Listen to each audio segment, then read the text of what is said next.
The world is changing at breathtaking speeds, with trends and fads popping up and passing away at breakneck pace. Against that backdrop of nearly constant upheaval, we welcome you to the Sunday Scotch Society. Over delectable, sumptuous scotches and with the occasional good cigar in hand, we have open, honest, and uninhibited conversation about whatever strikes our fancy. Whether it's the critical issue of the day or a deep dive down the rabbit hole, we take it all seriously while having a good time. Join us for a stiff drink and a great conversation. Welcome back to the Sunday Scotch Society. I am the inevitable, the inescapable, the ubiquitous, the omnipresent. I will not call myself omnipotent, but some people believe that I am arrogant enough to think myself omniscient. I won't say whether or not I agree with those people who have that unfortunate view of me, but I am K. Quincy Parker. Thanks for having me, K. Quincy Parker. Thanks for having you where? Back.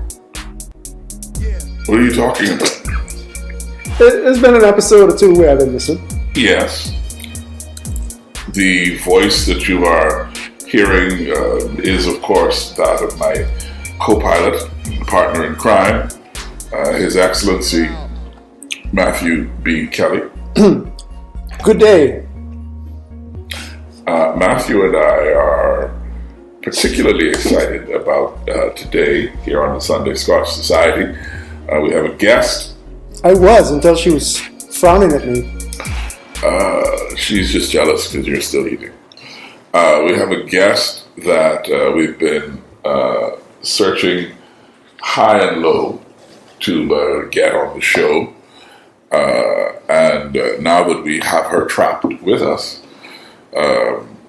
there is an astonishing array of subjects upon which she is qualified to offer discourse, and we will try our best to get through as many of them as we can in a reasonable amount of time.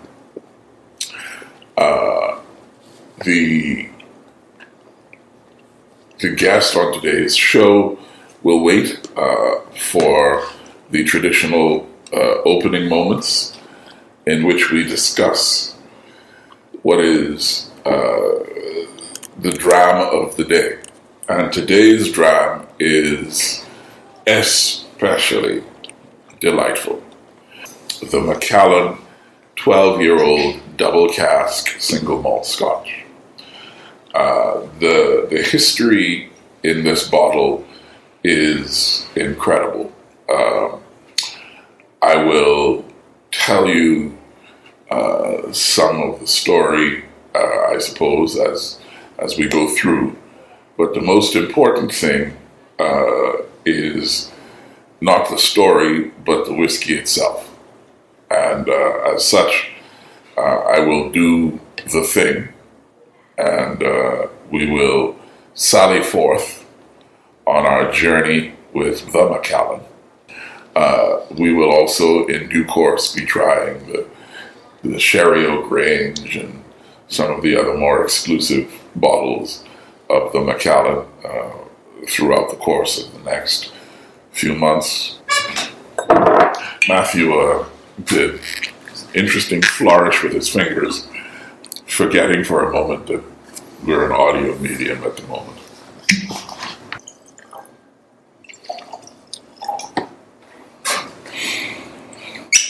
And now,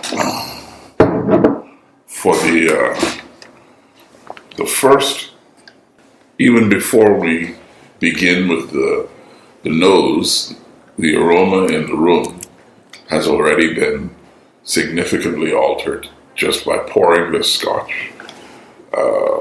I can already smell some vanilla. I can already smell maybe some nut notes. Of course, there is the very light smoke that I can already smell, and now I'm going to dive in with the nose And just by way of those of you who may be doing this along with us, when you are nosing a Scotch, you want to keep your mouth open so that the fumes and the aroma don't burn your nose and destroy your ability to really enjoy the scents that are in there. So Matthew, having stuck your nose in it, what can you tell us? Well, it's got a few sweet notes with vanilla for sure. Sort of classic butterscotch. And the color on that is, I would say medium to deep amber. Mm-hmm. Very nice. One of the things that Macallan is very proud of is that they are in 1% of Scotch makers who do not add color to their product. It comes from the water and the casks. Mm-hmm. And the story of the casks is something else. So next week we'll have a conversation with Reed Parker, who is the Macallan specialist for the Caribbean. And I'll ask him to tell us stories about how the casks are made and the process by which we get these Macallan offerings. But just by way of whetting our appetite, a couple of months ago, a bottle of Macallan that was originally brewed in 1946, is 80-something years old now, was sold at an auction for $2.7 million. And I have my own feelings about that, but our guest has already made her presence known, and she thought that was, what was it you said? Nice. Our guest is going to join us in talking about this Scotch now. So I suppose it's only fair to end the suspense. We are joined today by, I don't even know how many different things to call you. But at present, for the moment, we'll call you the co-founder of Crypto Isle, a fintech proponent, someone with a serious resume, the great and terrible Davinia Bain. Thank you for having me and calling me terrible. Yes, great and terrible is an old English phrase that means someone who is exalted. It is also a biblical phrase that has been ascribed to God. So I'm not calling you God, but I already see your teeth for the God accolades earlier. I mean, if the cap fits, you know what I'm saying? Oh, So still quite smooth, spicy, a hint of sandalwood, and I'll get back to you as we go along how this develops. Did you just say it tastes like incense? No, I said it has a hint of something that is sometimes in certain incenses. I know it's horrible to have me on the show to talk about Scotch, right? Because, I'm like the worst when it comes to Scotch and whiskey. And you bring out probably one of your better bottles. Definitely one of the better bottles. To waste on me. We're not wasting it on you, we're celebrating you with it. Are you sure? Yes, absolutely. Our friendship will stay intact after this. Well, it's a long way to go. Yeah. We will see. We'll see what happens. For me, I don't find it harsh, fiery, or even that abrasive. For me, this is smooth. This is definitely spicy. It has some of those some of those aromas that we smelled in the nose are definitely present in the taste. For me, I get the vanilla right away. I get the nuttiness right away. And as it opens up in the glass, I think it'll probably mellow out just a little bit for the vineyard. Yeah, those candied notes for me are in the sip. Mm-hmm. Like they don't stay on the finish, and that's fine because it's going from a sweet to a more spicy finish with even, I don't know if this is because I just ate, but just a touch of brine. Mm. Yeah. Well, the thing is, with tasting Scotch and trying to say what it tastes like, there is no right or wrong. It's just what it tastes like to you. We better start the show.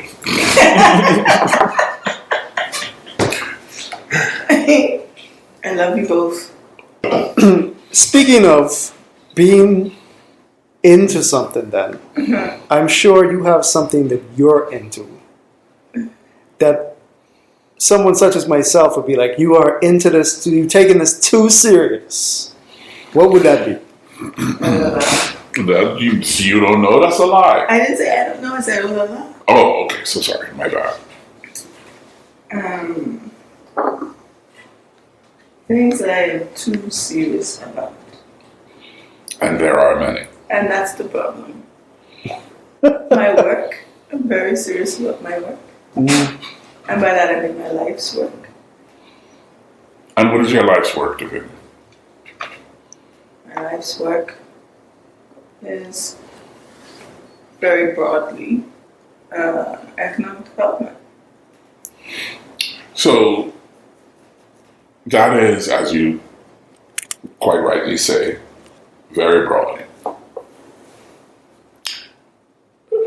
What is in 2024, as you are considering how you are going to survive the wonderful experience of the Macallan 12-year-old double cask? Yeah, because I'm sitting here trying to figure this out. Mm-hmm.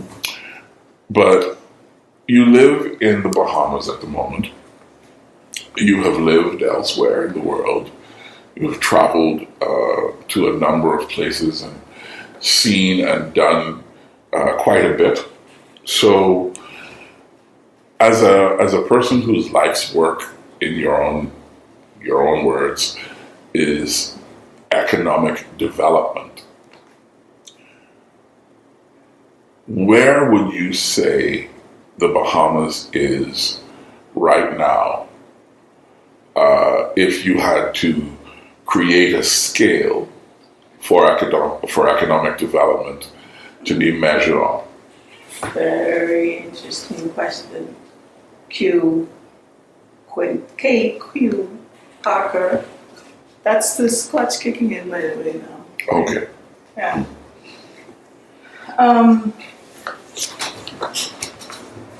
Alright, so that's not an easy question with an easy answer. Because then you first have to talk about how you measure that, right? How do you measure economic development? Which I don't know if we have that much time. We have that much time. But rather than talking about how other people measure it, I think more recently some economists have been trying to measure it based on how people feel it. So we always have this situation where the politicians jump up and say, hey, we've done these new hotels with these new beds and these new jobs and blah, blah, blah. And it's a framing of economic development. And then you'll always have the naysayer that comes along and say, yeah, but what they say, you can't put ketchup on sidewalk. I've never heard that one, but okay. You also can't walk on ketchup. And you also can't walk on ketchup, right? I mean, technically, okay. Sorry. So this barometer of, okay, how are people feeling it? Who may be further away from it. That said, and when you look at where the Bahamas is, one thing we can admit is comparative to some of our Caribbean neighbors, we have very little that we can complain about in the broader scope of things again. While we may be feeling whatever pressures we're feeling, compared to what other places feeling in the Caribbean, you sort of lose shame if you try complaining.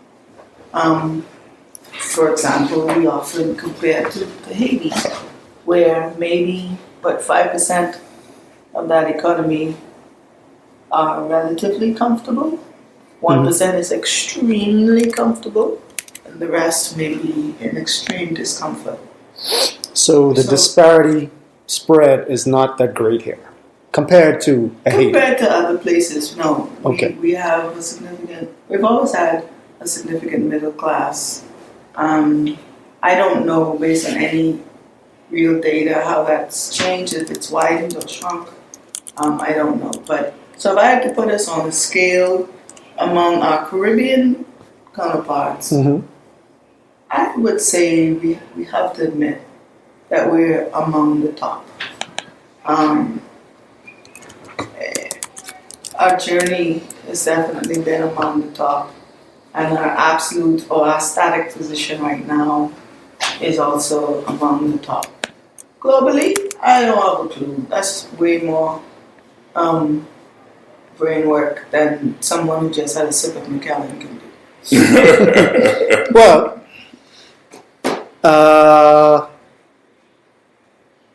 allow me to draw a comparison to Iceland. Okay. So I've been intrigued with them for a while because of a similar population size.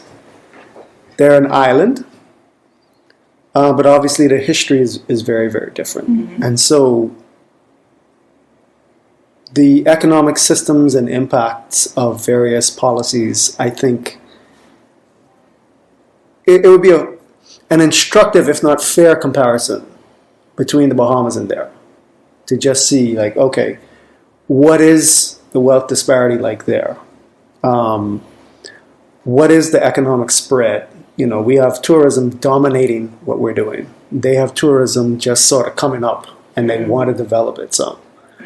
Their fishing in the north is quite different than fishing in the south, and collapse of fisheries will have impacted them differently. Have you ever done those I know you don't want to think too hard because you just had your sip of this excellent amber gold, liquid amber gold. But have you ever thought about the comparisons outside of, like, I know we're quite lucky, so we're not Haiti, right? But without complaining, do you see where we could be doing things better and have compared to, but not just like, okay, say a comparison to the U.S., but perhaps instead to a small town in the U.S., which is more of what our entire population is like? Yeah. So absolutely, I think when you take different reference points, the result comes out differently, right? So let's say that one of the more important KPIs or metrics, whatever word you want to use, for economic development for you may be, your global awareness, your global integration, those types of things. When you compare the Bahamas to the average city or town in the United States, we'll roll them up. Like, half of them don't know the Bahamas being an American city. Half of them don't know nothing about the rest of the world. Half of them don't know a lot about the way money works, the way towns work, the way policy works. The average person sitting in McDonald's bantering about our country is way more in tune with it than I think in some of these small towns in the US than the average person is there. Does that say, hey, they're doing well or we're doing better? Some people may say so. So again, it comes down to what you feel. I think there's a feeling in the Bahamas about the ability to transform your economic status. Now, I have to be fair that I'm not saying that there aren't groups of people that feel frustrated about an inability to transform, but especially as we look at the movements recently with small businesses, I think there are droves and droves of people now feeling that there is a possibility to transform their economic status through some of the transformations in the ecosystem for small businesses that we've created. That, I think, as I've seen it in other cities in the United States and throughout the Caribbean, I think what we have is quite mature.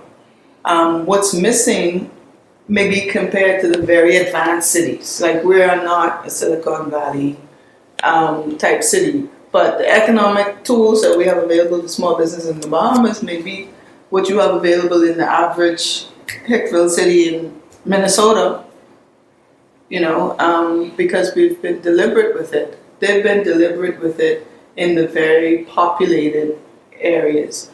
What we've done in Long Island and Acklands still, I think, outweighs what some people have done in some of the more rural cities in developed countries. So I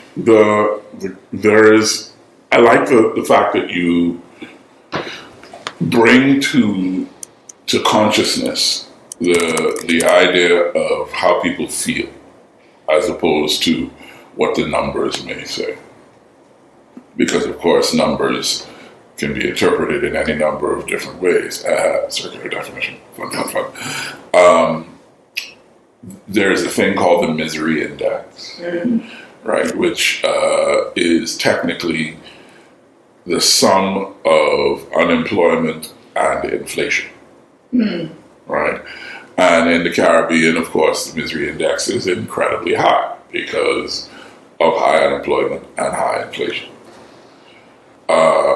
And the Bahamas has, Bahamian politicians use the term misery index occasionally without, I don't think, any scientific study or any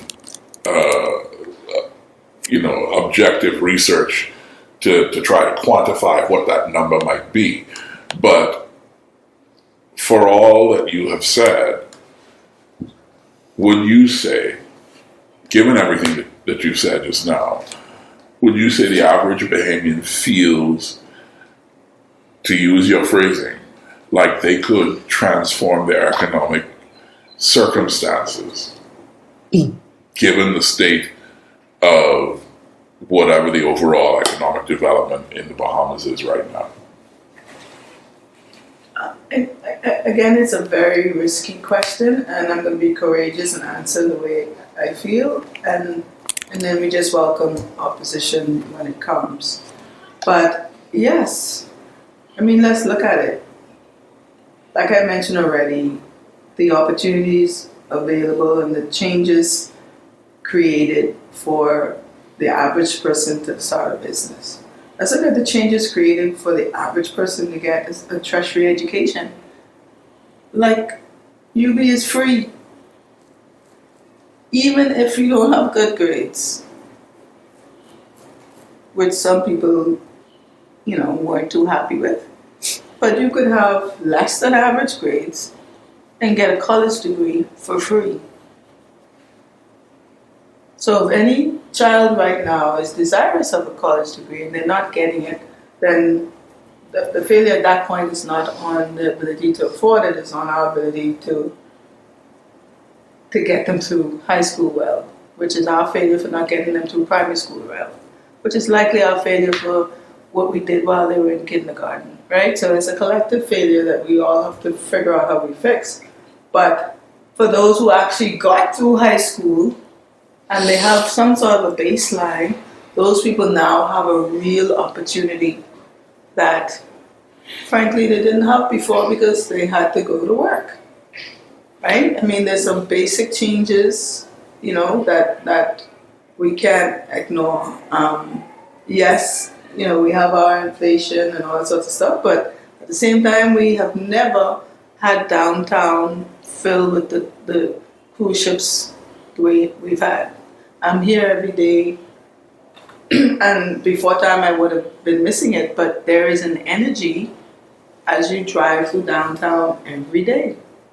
Like, there are people on the bus stops from 5 a.m. in the morning, 6 a.m. in the morning, going to work. They ain't out there just sitting on the block, they're waiting for a bus. And I'm talking 1-2 people. 6 a.m. in the morning, you could easily pass and see 20 people waiting on the bus. These little things signal something to me, that obviously they got something to do. So, in the absence of data in front of us right now, I think things in general are better. And you are a trend type person. Do you think, and by that I mean you're familiar with and studious of trends, as a financial forecaster, et cetera, right? So do you think things are trending to continue that improvement in at least access to opportunity? Yeah, I think we're trending in the right direction for access to opportunity. There's still problems to be solved. Yes, we have a huge crime problem, but this is always the cycle, right? You start making some economic improvements, and then you say, oh, well, crime's going to pull it all back. Which slightly it did when we had this travel advisory, but that doesn't mean you just negate the fact that things are better in that particular area, even though they're substantially either worse or more transparent in the matter of crime. But yeah, I think from a trend point of view, I think it's in the right direction. The opportunities are in the right direction, and we have to keep the press on. We can't take a break, or else we'll wake up and be back 15 years ago. You were the founding executive director of the Access Accelerator Small Business Development Center. You created that agency, which was an adaptation of a system from the Organization of American States, and you oversaw its operations for 3 years, 5 years. I think 4 plus. 4 plus, right? Not quite 5. Not quite 5 years, right? So when you talk about access to opportunity, in particular, to start a business, you're not speaking in hypothetical terms. You're talking from a perspective of someone with hands-on experience, going back at least 4 years, let's call it. So if we want to look at a way of not only cementing that forward momentum, but broadening the scope of forward, upward movement, right, together, what's your prescription? And why are you laughing?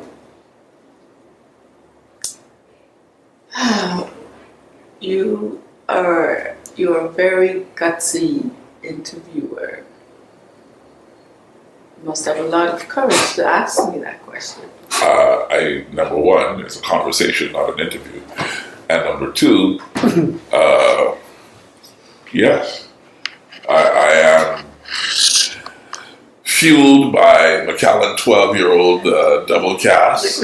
Liquid courage. And also fueled by the presence of Matthew B. Kelly, a co-pilot who can fish me out of the water if I go too deep.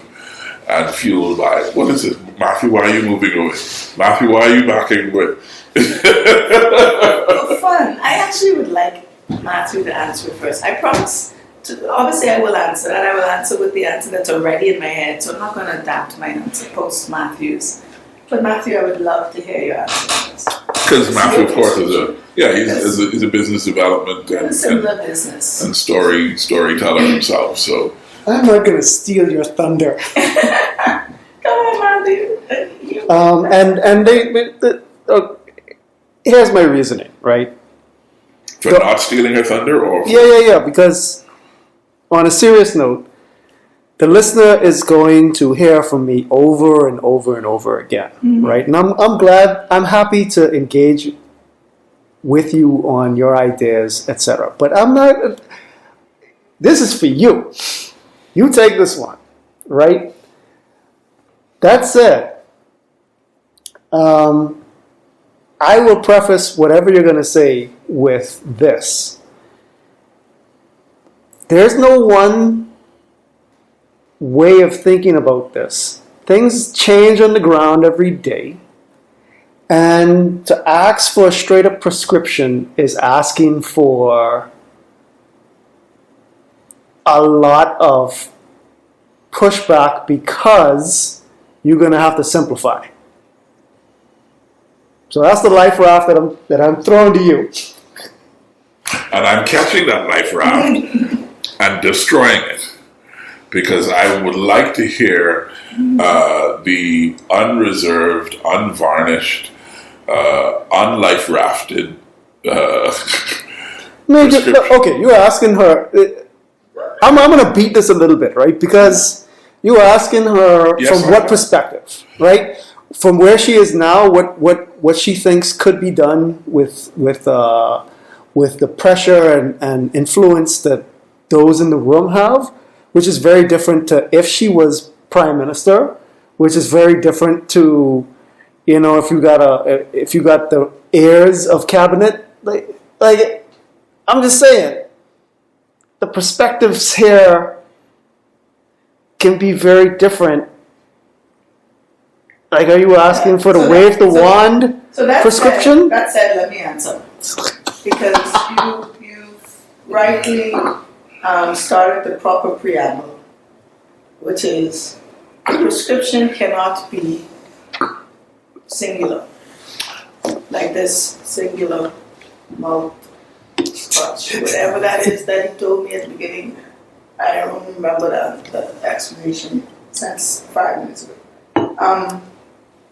And hence, you also use the term cabinet. That's why a cabinet has more than one person in it. Because you got to focus on multiple things at once. Because any one solution can immediately be streamed by the absence of solutions in other areas, right? So it is definitely a governmental question and answer. The prescription for something like that has to be top down, bottom up, but it has to be multi-pronged. With all of that preamble said, the one that I am most passionate about in this moment of time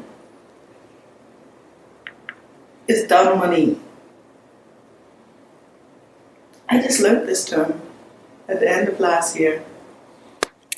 There is actually something called dumb money. Would you guys like to know dumb money? I very much would like to know. I would also very much like to know. Okay. Are you familiar with what smart money is? Yes. Matthew, what is smart money? Smart money is that money that comes along with smarts.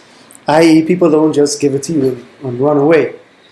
They bring some expertise along with it, so to increase the chances that this money is actually turning an investment. Right, excellent.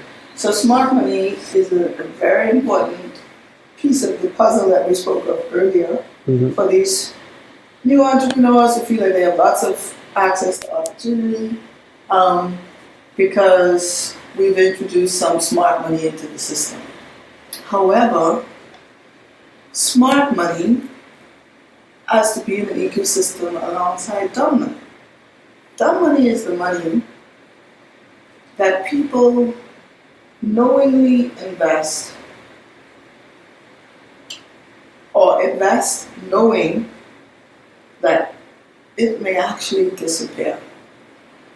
They may invest in 100 ideas and maybe only one of them come out of it and make sense. So it sounded like that next 99 was a throwaway, but really what that investment does to those 99 people, one, again, it gives them a chance to work through a concept that might work. Two, it teaches them the ways that it doesn't work. Three, it lets them be a lot less fearful of failure. And this fear of failure is something that is choking our ability to expand our economy into new things. So y'all, people sit down every day, all day on these talk shows, talking about, oh, we need to diversify from tourism, blah, blah, blah, blah. Who's investing in that diversification?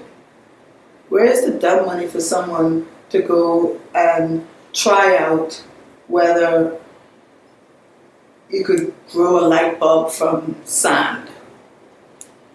Where's the dumb money for someone to try out their crazy idea? You might have a 5% chance of making it work, but at least we begin to learn more about how we use our natural resources, our natural circumstances to innovate. For those people who like concretization, I will read one interesting definition of dumb money that I found on the internet. It must be true. I will no longer read that. I will no longer read that definition. Come on, man. Although we may find the term dumb money a bit unflattering, it has two significant implications. Firstly, it suggests that these investors may not add value beyond their capital contribution, as in they lack the relevant expertise or connections to provide useful advice to entrepreneurs, as opposed to the smart money that my esteemed colleague here was talking about. And the second implication is the money is invested in non-traditional structures, which can diminish the likelihood of generating a risk-adjusted return and make it harder for entrepreneurs to secure subsequent funding. In other words, this type of investment can inflate a company's valuation, scaring off future investors. So I don't like that definition. That's fine. That's why I read it, because it adds a complication to the definition that you were given. Well, it's not wrong. So we've had some people come to us and say, well, somebody gave me $100,000 and only took 5% of my business, and my business must be worth $5 million. So they have valuations now of $5 million because somebody gave them some dumb money, and they want to assume that speaks to valuation. No, that speaks to one, your ability to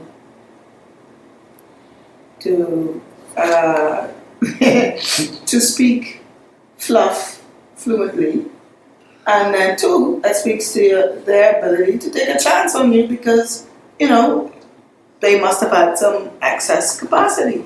But don't come now around me talking about your valuation is $5 million, but you can't value on dumb money. You innovate with dumb money, you value on smart money. Right. So why are you excited about dumb money? Because people need to get out of their boxes. I'm falling asleep with some of the ideas that people are coming to the table with because they're only doing what they think they could sell to you. If they think they could sell you something, that's what I want to do. That's like a child coming to you and saying they want to be a teacher because they know you always need teachers. I think I'm not disagreeing with you, but I think you need to flesh out why, in this particular context, that's a bad thing or a non-useful thing. Oh, right. So let's go back to the context. The context was, given where we are now and where we can be, right? What would I prescribe to help us get there? In this moment in time, the Bahamas needs to become creative. We need the confidence, the resources, the people to become creative. We have the attention of the world, like literally. One, because of what we've done with digital assets. 2, because of what we've done with our tourism industry. I mean, like, I don't know if y'all remember, you should remember from some of the research we did. 5 years ago, we were taking licks for how uninnovative our tourism industry was and how far behind we were with bringing in things like smart tech and all sorts of things in the tourism industry. And now, you know, there's a whole different appreciation for our tourism industry today, right? So while we have the world's attention, while we have free tertiary education, while we have structures set up to help you build your businesses, let's use that foundation now to do some crazy stuff. So we need the dumb money so that we could take more risks. Yes, the money in the Bahamas is too risk averse. Like literally, like people are faster putting their money in a mutual fund. I don't know why money still end up in banks nowadays. That's very interesting. But they put it in these fall asleep opportunities because they're risk averse. And so we need somebody to take the risk on us, even if it's for 5 years. Take the risk on the ideas, the people, the inertia. And after that, we'll see more of the smart money be liberated into the system because we have a balanced system. The money take the risk on crazy ideas. When they prove themselves, the smart money slips in and expands. Okay, so psychologically, right?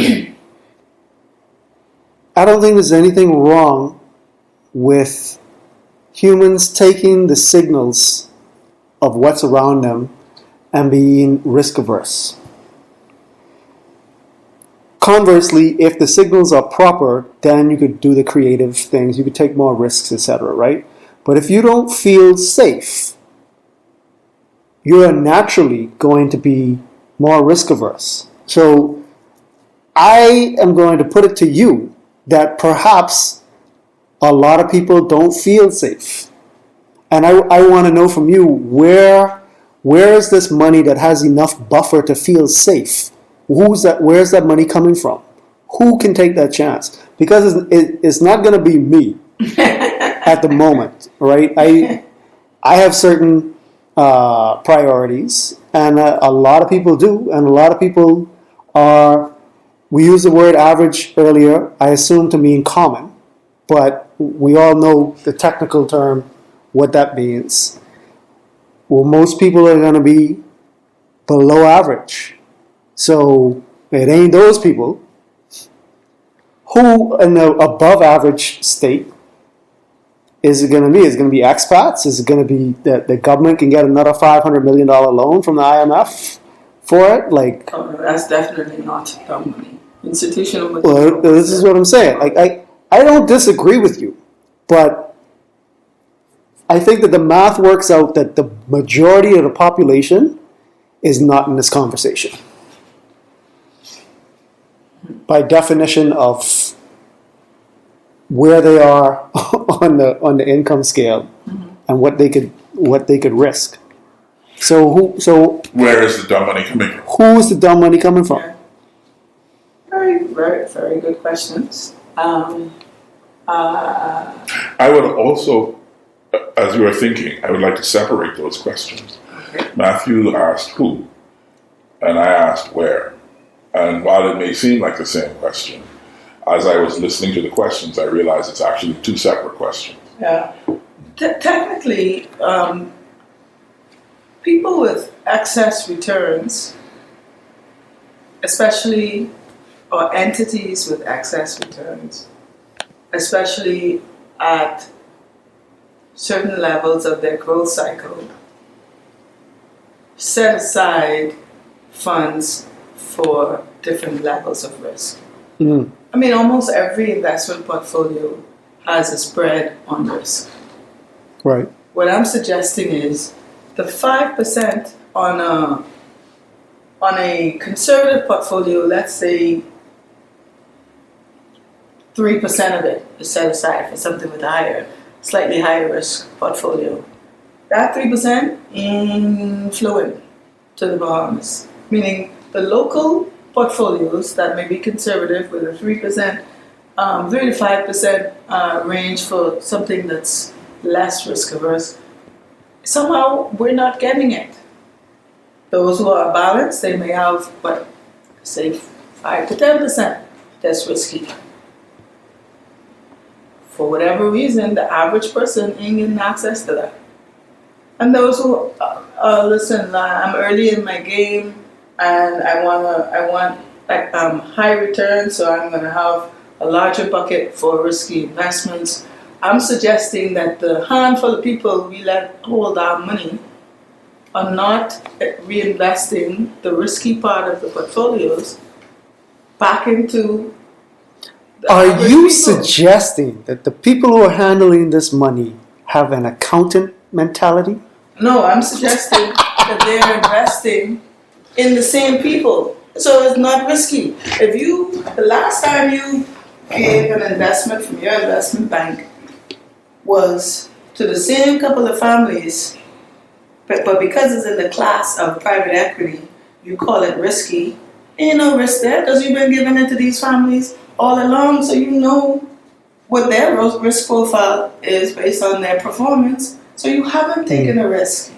So, but the average young Bahamian that may come and pitch your investment bank to get a small percentage of that risky part of that portfolio, if their name ain't spelled right, ain't nothing happening.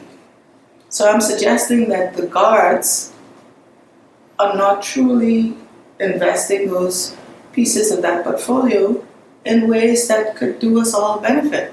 That said, when you talk about the where part of it, we have to open up.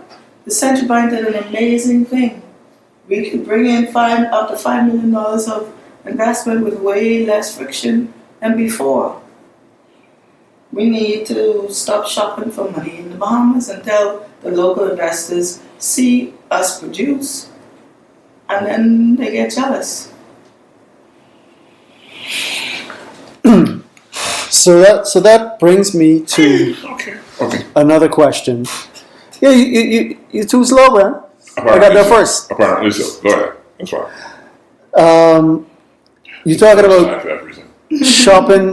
shopping abroad for money. Do you think the higher probability for the businesses that are much more risky but do work out in the end to be non-local based to address a regional or global market? Absolutely. I mean, you can make no money off of 400,000 people, which half of them, everybody say, have employment problems, and then the next half young and still in school or already in retirement. So you got a good 80,000 people you can make money off of. Like, you have to be thinking at least regional with your strategies. Sorry, that's actually something that has come up in conversation recently with a friend of mine in the diplomatic corps. Some people in the Caribbean laugh at the Bahamas because we refuse to participate in the single market and economy, right? The main objections that I've heard from our politicians over the years center around the free movement of labor, right? They don't want doctors and lawyers and teachers and contractors from around the Caribbean to have access to this market, even though it would mean that our people also have access to their markets. What I heard one chamber person say was, well, let's be honest, and I think this is a direct quote. Let me make it a paraphrase. What they said was, let's be honest, everybody know they looking to come to the Bahamas. Ain't no Bahamian guy nowhere else. And I thought that was an unfortunate view for somebody in that position to hold, given the sizes of the economies we're talking about, and given the sizes of the opportunities that might be out there. So I hear you, Matthew, and I know that you have some things to say. But I think that we have dismissed the region as an investment opportunity, both for source of funds and also a market for our enterprise. And I think I would like to place that in the pot of this wonderful brew that we are cooking up. I'm definitely not dismissive of the Caribbean for source of funds or opportunities to invest in. I think, I think we're missing out severely. I remember there was again, it may have been in chamber-like circles when discussing the Freeport economy. You know, population size, among other factors, obviously, you know, there's been a lot of challenges over the years with that economy, but population size was one of them. Mm-hmm. Like, they were, up to 50K at one point, and then they dropped down to 30K, and there was no political or policy-based decision to regrow the population size. No intervention from a policy point of view. The amount, let me rephrase, amount is the wrong word, the number of Bahamian communities, neighborhoods, towns that have died because of the population shift to New Providence continues to grow. But if we are to be honest and fair, this is where the economic opportunity is. And so Freeport, as wonderfully well as it's laid out, is not going to... It is laid out wonderfully well. Let's hear that. Let's hear the word. We'll get to urban design at some point on this podcast, but suffice it to say that there are pros and cons to the way that Freeport is laid out. It's not a universal, like, you're not going to get universal agreement on your statement. That's all I'm going to say. Okay then. Freeport is laid out wonderfully well. Yeah. Cheers to Freeport. To Freeport, though. Cheers. The 51st state. Not right when I swallow the Scotch, man. Come on. My Freeport people know I love them, man. But just to tie in the reference to Freeport and population, because I know that may sound like it went left. No. With this idea of not being dismissive of the rest of the Caribbean, when you look at what it is that you're selling, especially if it has, cross-border benefits, the more people you get to sell to, the more money you make. Okay, so this is where my face went kind of wonky when it was mentioned about the doctors and the lawyers, etc. Here's the thing. Simple multiplication. If I go to Trinidad and my salary is half of what it is here, right? It's half of what it is here. If I take my business to Trinidad and my prices have to be half of what they are here, that just means I need to make twice the sales, and then I'm good. No. Because you have to talk about the inputs. Your inputs may be 75% everything else being equal. I'm just saying. But everything else isn't equal. But listen to my point. Okay. That a lawyer or a doctor and other solo practitioners, right, essentially they're getting salaries, right? Okay. And even though cost of living may be lower in these places where you're getting paid less, other factors can offset that as well, including the difficulties of having foreign currencies. I hear people from Trinidad complaining to me all the time about U.S. accounts, U.S. dollar accounts, etc., right?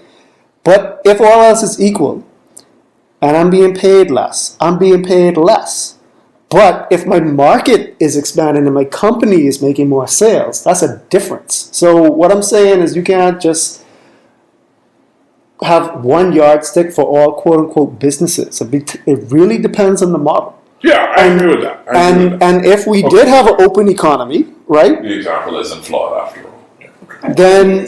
Then medical services are going to cost less because we got a higher supply of doctors. Great, but that means that the doctors are going to make less here, right? So these people are not crazy.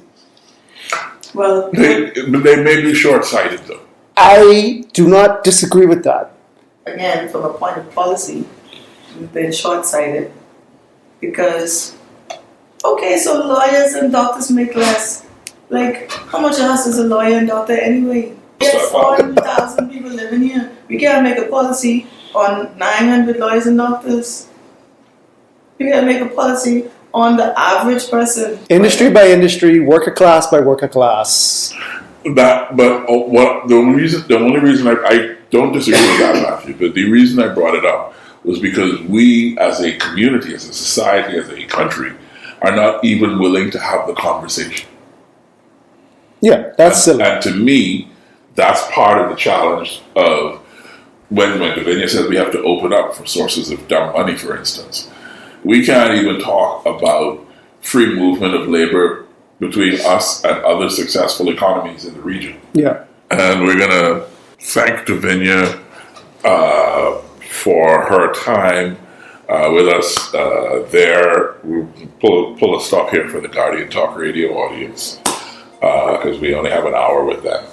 So thank you very much for this time, Davinia. You are a treasure trove.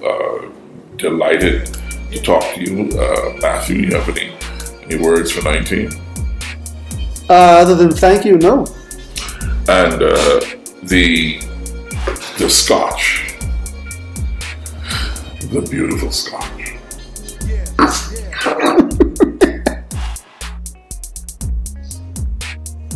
Does that over you?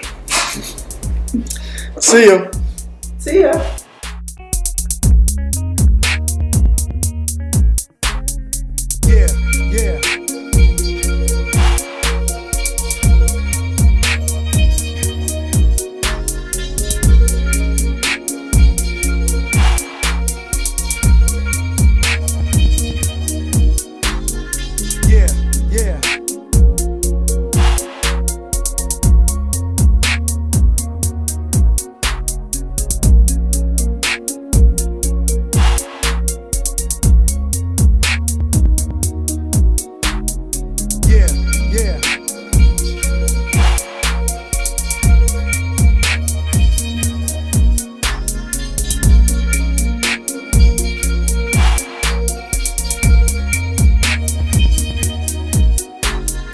Check it out.